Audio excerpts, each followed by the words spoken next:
Сәлеметсіңдер ме балалар? 2 сынып математика пәні 73-ші сабақ. Жиынды элементтерінің саны бірдей бөліктерге және тең бөліктерге бөліктеу бөлу тақырыбы. Бүгінгі сабақта бөлу амалымен танысасың. Келесі сабақты жіберіп алмау үшін каналға тіркеліп қоңыраушаны басыңдар. Бірінші тапсырма, бізге 2 практикалық жұмыс берілген, соның біріншісіне назар саламыз. Жиынды элементтерінің саны бірдей бөліктерге және тең бөліктерге бөліктеу. 6 шаршыны 3 оқушыға теңдей етіп үлестір. Төмендегі нұсқаулық бойынша орында. Алдымен 3 оқушыға бір шаршыдан бер.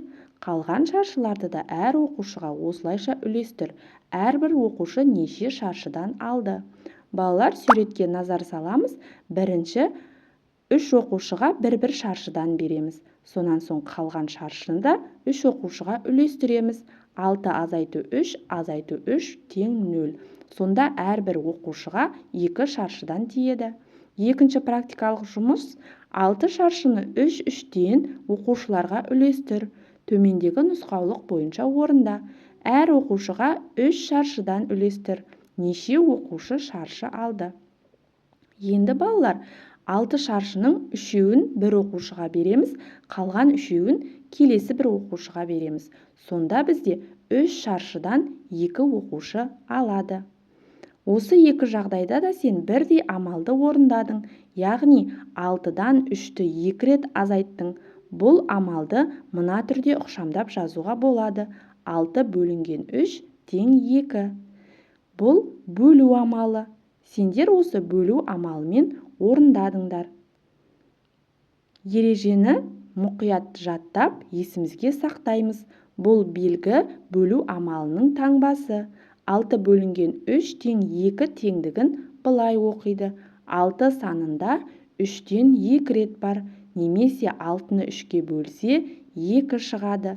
Немесе 6-ны 3 есе кемітсе 2 шығады. Екінші тапсырма, кесінділерді сызып, есептерді шығар.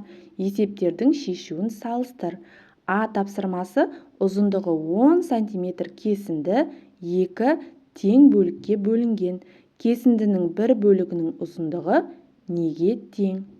Суретке қараймыз. Суретте 10 см кесінді сызамыз да, оны теңдей 2 бөлікке бөлеміз. Сонда біз 10-ды 2-ге бөлеміз. 10-ды 2-ге бөлсек 5 см шығады. Әрбір бөлігіміз 5 см екен. Ә тапсырмасы ұзындығы 10 см кесінді бірнеше бөлікке бөлінген. Әр бөлігінің ұзындығы 2 см-ге тең. Кесінді неше бөлікке бөлінген? Оны анықтау үшін 10 см-ді 2 см-ге бөлеміз. Тең 5. Бізде 5 бөлік пайда болды. Үшінші тапсырма, кесте тігетін жіптерді 4 қызға 2-2-ден теңдей бөліп беру үшін неше жіп керек? Шешуін табу үшін 4 қызға 2-2-ден береміз.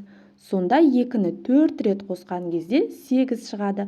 Немесе көбейту амалымен 4 көбейту 2 тең 8 деп те жазсақ болады. Жауабы қыздарға теңдей етіп бөліп беру үшін бізге 8 жіп керек. Келесі 4-ші тапсырма. Санағыш таяқшаларын пайдаланып, бөлу амалының дұрыстығын тексер. 12 бөлінген 3 тең 4. Балалар, бізде 12 санағыш таяқшалары берілген, енді оны 3-3-тен бөлеміз. 3-3-тен бөлген кезде бізде 4 бума шықты. Яғни бөлу амалы дұрыс орындалған. 12-ні 3-ке бөлген кезде 4-тен шығады. Келесі 5-ші тапсырма. Шаңғы жарысында мәреге шаңғышылардың бірі 11 сағат 10 минутта, ал екіншісі одан 13 минутқа ерте келді. Екінші шаңғышы мәреге қай уақытта келді? Оны анықтау үшін 11 сағат 10 минуттан 13 минутты азайтамыз.